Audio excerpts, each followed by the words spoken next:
Good morning, children. ಇವತ್ತು ಸುಂದರವಾದ ಕಥೆಯನ್ನು ಹೇಳ್ತೀನಿ. ಈ ಕಥೆಯನ್ನು ನಿಮ್ಮ ಜೀವನದೊಳಗೆ ಯಾವತ್ತೂ ಮರಿಬಾರ್ದು. ಕಥೆಯನ್ನ ಕೇಳಿದ ನಂತರ ಆ ಕಥೆಯಿಂದ ನಿಮಗೆ ಏನ್ ತಿಳಿದು ಬಂತು ಅಂತ ಒಂದು ಪ್ರಶ್ನೆಯನ್ನ ಕೇಳ್ತೀನಿ. ಆ ಪ್ರಶ್ನೆಗೆ ನೋಡೋಣ ಯಾರು ಸಮಂಜಸವಾದಂತ ಉತ್ತರನ ಕೊಡ್ತೀರಿ ಅಂತಕ್ಕಂಥದನ್ನ ನೋಡೋಣ. ಹೌದಾ? ಈಗ ಹಿಂದ ಬಹಳಷ್ಟು ದಿನಗಳ ಹಿಂದೆ ರಾಜಸ್ಥಾನ ರಾಜ್ಯದಲ್ಲಿ ಒಬ್ಬ ವ್ಯಕ್ತಿ ಏನ್ ಮಾಡಿದ್ದ ಅಂತಂದ್ರ 19 ಒಂಟೆಗಳನ್ನ ಸಾಕಿದ್ದ. ಎಷ್ಟು ಒಂಟೆಗಳನ್ನ ಸಾಕಿದ್ದ? 19 ಒಂಟೆಗಳನ್ನ ಸಾಕಿದ್ದಂತ. ಎಷ್ಟು ಒಂಟೆಗಳನ್ನ ಸಾಕಿದ್ದ? 19 ಒಂಟೆಗಳನ್ನ ಸಾಕಿದ್ದ. ಹೌದಾ? 19 ಒಂಟೆಗಳನ್ನ ಸಾಕಿದ್ದ. ಅವ ಮರುಭೂಮಿಯೊಳಗಿದ್ದವ. ಮರುಭೂಮಿಯೊಳಗೆ ಒಂಟೆಗಳನ್ನ ಜಾಸ್ತಿ ಅಲ್ಲ, ಅಲ್ಲಿ ಸಾಕಿದ್ದ. ಅವಾಗ ಅವಂಗ ವಯಸ್ಸಾಗಿತ್ತು. ಅವಂಗ ಗೊತ್ತಾಯ್ತು, ನಾನು ಇವತ್ತು ಸಾಯ್ತೀನಿ. ಬಹಳಷ್ಟು ಅನಾರೋಗ್ಯದಿಂದ ಬಳಲ್ತಾ ಇದ್ದ. ನಾ ಇವತ್ತು ಸಾಯ್ತೀನಿ ಅನ್ನೋದು ಗೊತ್ತಾಯ್ತು. ಗೊತ್ತಾದ ಮ್ಯಾಗ ಅವ ಏನ್ ಮಾಡಿದಪ್ಪ ಅಂತಂದ್ರ ತನ್ನ ಮಕ್ಕಳಿಗೆ ಕರ್ಸಿದ, ತನ್ನ ಮಗನಿಗೆ ಕರ್ಸಿದ, ತನ್ನ ಮಗಳಿಗೆ ಕರ್ಸಿದ. ತನ್ನ ಆರೋಗ್ಯ ಸರಿ ಇಲ್ದಾಗ ఆయన ಮಕ್ಕೊಂಡಿದ್ದಲ್ಲ, ಅವಾಗ ಅವಂಗ ನೋಡ್ಕೊಳ್ತಾ ಇದ್ದಂತ ವ್ಯಕ್ತಿ ಒಬ್ಬ ಆಳು ಇದ್ದ. ಒಂದು ಆಳನ್ನ ಇಟ್ಕೊಂಡಿದ್ದವ. ಆ ಆಳನ್ನು ಸಹ ಕರ್ಸಿದ. ಕರ್ಸಿ ಅವ್ರಿಗೆ ಏನ್ ಹೇಳಿದ, ನೀವು ಬೇಗನೆ ಹೋಗ್ರಿ, ಊರಾಗ ಎಷ್ಟು ಜನ ಹಿರಿಯರಲ್ಲ ಎಲ್ಲಾ ಹಿರಿಯರು ಕರ್ಕೊಂಬರ್ರಿ, ನಾನು ಸಾಯ್ತೀನಿ. ಈಗ ನನ್ನ ನಾನು ಕೊನೆ ಉಸಿರನ್ನ ಹೇಳಿದ್ದೀನಿ, ಅದಕ್ಕಾಗಿ ನಾನು ಸಾಯುವಾಗ ಒಂದು ಮಾತನ್ನ ಹೇಳಿ ಸಾಯ್ಬೇಕಾಗಿತ್ತು. ಎಲ್ಲರ ಮುಂದೆ ಬೇಗ ಕರ್ಕೊಂಬರ್ರಿ ಅಂತ ಹೇಳ. ಆಯ್ತಂತ ಹೇಳಿ ಓಡೋಗಿ ಎಲ್ಲಾ ಹಿರಿಯರು ಕರ್ಕೊಂಬಂದ್ರು. ಅವ್ರ ಮಕ್ಕಳು ಕರ್ಕೊಂಡ್ ಬಂದ್ಮ್ಯಾಗ ಅವಾಗ ಎಲ್ಲಾ ಹಿರಿಯರ ಮುಂದ ಅವ ಏನ್ ಹೇಳಿದಪ್ಪ ಆ ವ್ಯಕ್ತಿ ಅಂತಂದ್ರ, ನಾನು ಸತ್ತ ಮೇಲೆ, ಆ ವ್ಯಕ್ತಿ ಅದನ್ನು ಕೇಳಿದ್ರೆ ಸರಿಯಾಗಿ, ನಾನು ಸತ್ತ ಮೇಲೆ ನನ್ನ ಹತ್ತಿರ ಒಂಟೆಗಳಿದಾವು 19 ಒಂಟೆಗಳಿದಾವು. ಈ 19 ಒಂಟೆಗಳಲ್ಲಿ ಅರ್ಧ ಒಂಟೆಗಳನ್ನ, ಎಷ್ಟು? ಅರ್ಧ ಒಂಟೆಗಳನ್ನ ಯಾರಿಗೆ ಕೊಡ್ಬೇಕು? ನನ್ನ ಮಗನಿಗೆ ಕೊಡ್ಬೇಕು. ಯಾರಿಗೆ ಕೊಡ್ಬೇಕು? ಮಗನಿಗೆ. ಅರ್ಧ ಒಂಟೆಗಳನ್ನ ನನ್ನ ಮಗನಿಗೆ ಕೊಡ್ಬೇಕು.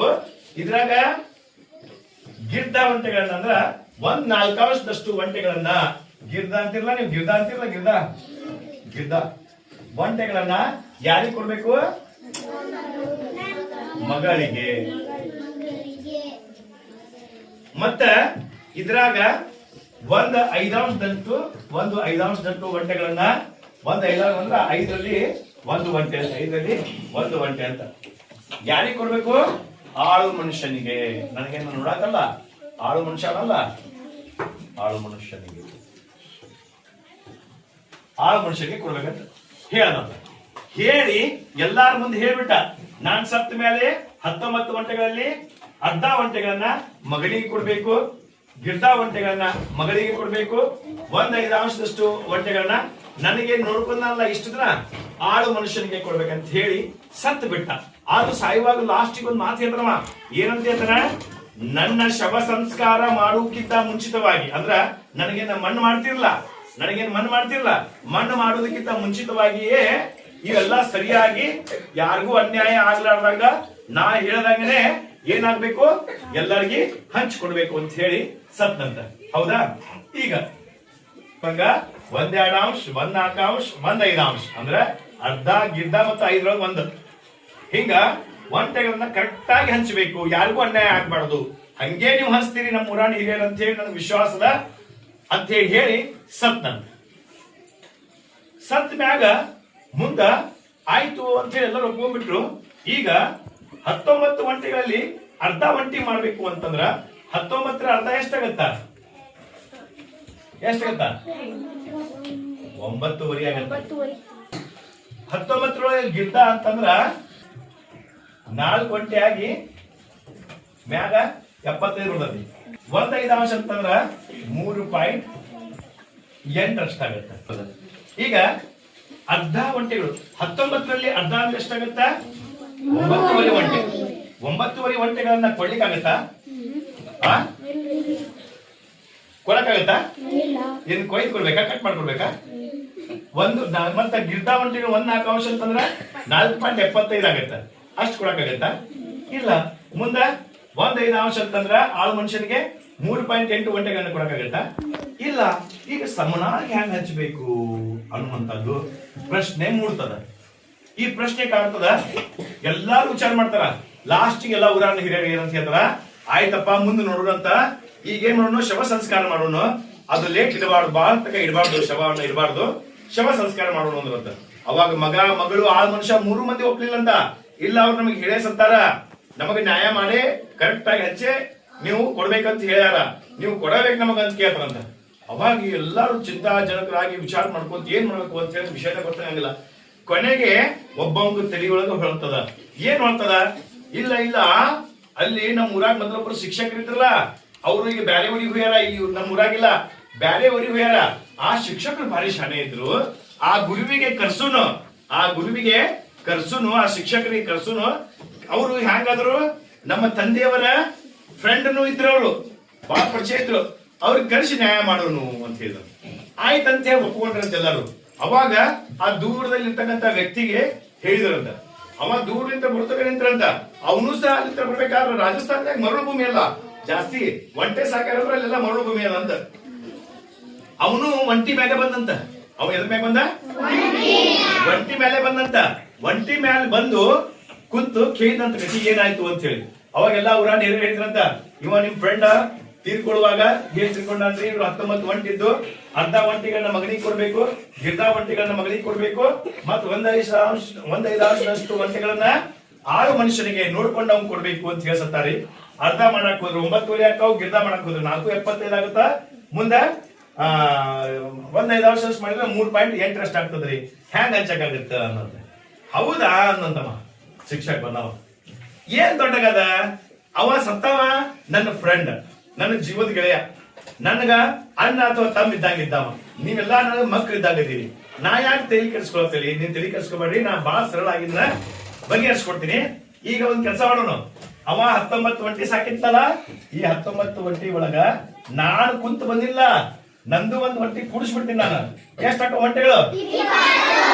20 ಒಂಟೆಗಳಾಗ್ತಾವು. ನನಗೂ ಇವ್ರ ಮಕ್ಳು ಇದ್ದಾಗೆ, ಹೌದಾ? ನನ್ ಪಾಲಿಂದು ಇವ್ರಿಗೆ ಕೊಟ್ಬಿಡ್ತೀನಿ ನಾನು. 20 ಒಂಟೆಗಳಾಗ್ತಾವು. 20 ಒಂಟಿ ಒಳಗ ಇವಾಗ ಅರ್ಧ ಒಂಟಿಗಳನ್ನ ಕೊಡ್ಬೇಕು. 20 ಒಂಟಿ ಒಳಗ ಅರ್ಧ ಒಂಟಿ ಅಂದ್ರೆ ಎಷ್ಟಾಕಾವು? 10 ಒಂಟೆಗಳಾಗ್ತಾವು. 20 ಒಂಟಿ ಒಳಗ ಒಂದ್ ಹಾಕಾವ್ ಗಿಡ್ಡ ಒಂಟಿಗಳಂದ್ರೆ ಎಷ್ಟಾಕಾವು? 5 ಒಂಟೆಗಳಾಗ್ತಾವು. ಮುಂದ 20 ಒಂಟಿ ಒಳಗ 1/5 ಅಂದ್ರೆ ಎಷ್ಟಾಗ್ತಾವು? 4 ಒಂಟೆಗಳಾಗ್ತಾವು. ಎಲ್ಲಾ ಕೂಡ್ಸಿರಿ ಎಷ್ಟಾಗ್ತಾವ ನೋಡ್ರಿ? 10, 5, 15. ಇದು 4 ಕೂಡ್ಸಿದ್ರೆ 19 ಒಂಟೆಗಳದು. ನಾನು ಒಟ್ಟ 20 ಒಂಟೆಗಳು ಮಾಡಿದ್ಯಾ. ಆ 20 ಒಂಟಿ ಆಗ್ಬೇಕಾದ್ರ ನಾ ಏನ್ ಮಾಡಿದ್ಯಾ? ನಂದೊಂದು ಒಂಟಿ ಕೊಟ್ಟಿದ್ದೆ ನಾನು.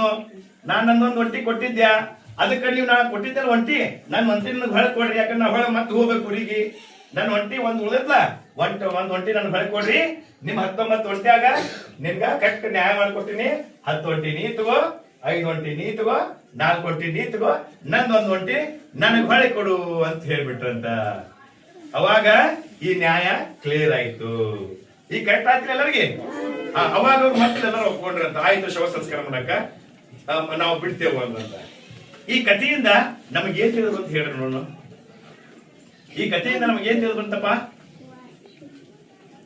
ಯಾರು ಮಾಡದೇ ಇರ್ತಕ್ಕಂತಹ ನ್ಯಾಯವನ್ನ ಯಾರು ಮಾಡಿದ್ರು? ಶಿಕ್ಷಕರು ಮಾಡಿದ್ರು. ಶಿಕ್ಷಕರ ಮಾತು ಎಲ್ಲರೂ ಕೇಳಿದ್ರೇನಿಲ್ಲ? ಕೇಳಿದ್ರು. ಅಂದ್ರೆ ನಾವೇನಾದ್ರೂ ಸಾಧನೆಯನ್ನ ಮಾಡ್ಬೇಕಾಗಿತ್ತು, ನಾವು ಸಮಸ್ಯೆಯಿಂದ ಪರಿಹಾರವನ್ನ ಕಂಡುಕೊಳ್ಬೇಕಾಗಿತ್ತು ಅಂತಂತಂದ್ರೆ ಜೀವನದೊಳಗ ಒಬ್ಬವ ಮಾರ್ಗದರ್ಶಕ ಅನ್ನುವ ನಮಗೆ ಬೇಕು. ಸರಿ ದಾರಿಗೆ ಕೊಂಡೊಯ್ಯುವ ನಮಗೆ ಬೇಕು. ಒಬ್ಬವ ಗುರು, ಒಬ್ಬ ಶಿಕ್ಷಕ ಅನ್ನುವ 2 ಅಕ್ಷರ ಕಲಿಸುವ ವ್ಯಕ್ತಿ ನಮಗೆ ಅವಶ್ಯಕತೆ ಇದೆ.